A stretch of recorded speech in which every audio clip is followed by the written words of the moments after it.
So I'm Sahar and I'm going to be explaining key issue 1 of language.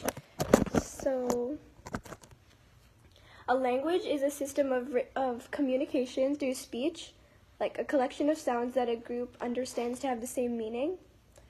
A literary tradition is a system of written communication such as like books or like written documents of a culture and in their language.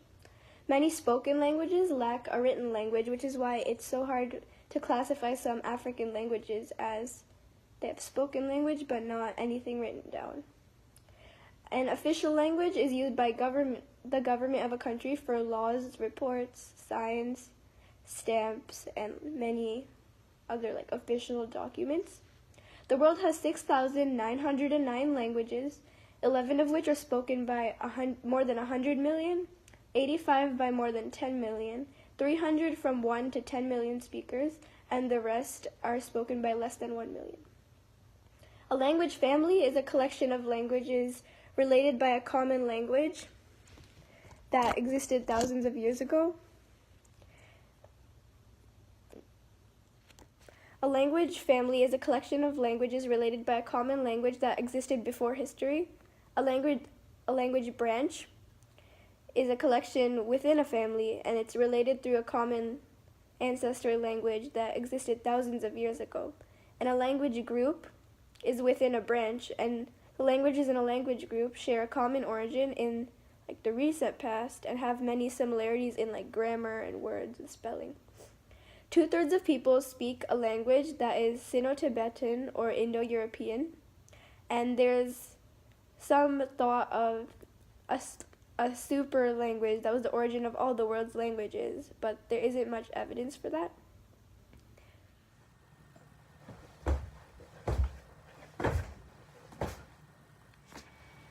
My name is Zachary Tian. There are four most widely used branches of the Indo-European branch. First is the Germanic branch. Second is the Indic Eastern group and the Iranian Western group. Third is the Balto-Slavic branch, which is the East Slavic and Baltic groups, which mostly speak Russian. Fourth is the Romance branch, and I will also be talking about English diffusion, which came from the Celts in the British Isles, the German invasions, where tribes invading, such as the Angles, Jutes, and Saxons, who were Germanic tribes, invaded areas, and they brought English with them. There are also Norman invasions, where England conquered Normans in 1066 and established England's official language, and they diffused to North America from Plymouth to Jamestown and U.S. to Philippines. There's also the nomadic warrior hypothesis, where people were nomads and attacked and conquered and forced people to speak their language. They were first the Kurgan people, and then they moved around forcing people to speak their language, from Russia west through Europe, east to Siberia, and southeast. Next is the sedentary farmer hypothesis, where people was based off of agriculture, and they overpopulated. So then they moved out and brought their language with them. They diffused Anatolia west to Greece, and from Greece... Key issue 3, you need to understand what a dialect is. A dialect is a regional variation of a language distinguished by distinctive vocabulary, spelling, and pronunciation. An isogloss is a word usage boundary and can be constructed for each word. Major differences in U.S. dialects originated because of differences in dialects among the original settlers. It can be grouped into 3 dialect regions: New England, Midlands, and Southeastern. The dialects in the United Kingdom.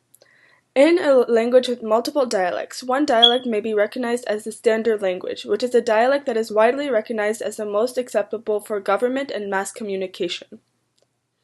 In British and American English dialects, there are 3 main differences: vocabulary, spelling, and pronunciation.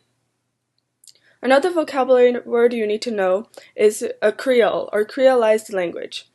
It is a language that results from the mixing of a colonizer's language with the indigenous language of the people being dominated. Extra information you will need to know are the 7 monolingual countries, which you can remember with the acronym DJ Pupil: Denmark, Japan, Portugal, Uruguay, Poland, Iceland, and Lesotho. And the characteristics you can infer about this country that is monolingual is that they are probably ethnically homogeneous. Hello, my name is Chase Haley, and I will tell you about the main information in Key Issue 4.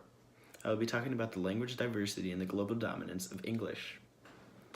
In Belgium, The southern Belgians, known as Walloons, speak French, and the northern Belgians, known as Flemings, speak Flemish. Because of the language boundary, the country is divided into two sides. In Switzerland, Switzerland has 4 official languages: German, French, Italian, and Romansh. And all 4 languages are spoken in their own region. Switzerland peacefully exists with multiple languages, unlike Belgium, which has multiple conflicts about language. And in Nigeria is Africa's most populous country and has 527 distinct languages according to the Ethnologue. Only 3 have widespread use: Hausa, Yoruba, and Igbo. Groups living in different regions of Nigeria have often battled about this. Nigeria reflects problems that can arise when a great cultural diversity and therefore language diversity is packed into a relatively small region. An isolated language is a language unrelated to any other, therefore cannot be attached to any language family. Examples of these are Basque, Korean, and Ainu. An extinct language is a language that was once used in an event in the past, but is no longer spoken or used in daily activities by anyone in the world. Examples of these are Celtic, Paleo-Hispanic, and Morse-Arabic. A language of international communication, such as English, is known as a lingua franca, and immigrants from different countries will use a combination of English and their first languages to create language combos like Spanglish, Franglish, and Danglish. Spanglish is a combination of Spanish and English and is used in many of Hispanic households, along with Franglish, which is a combination of French and English, and Danglish, which is the diffusion of English words into the German language.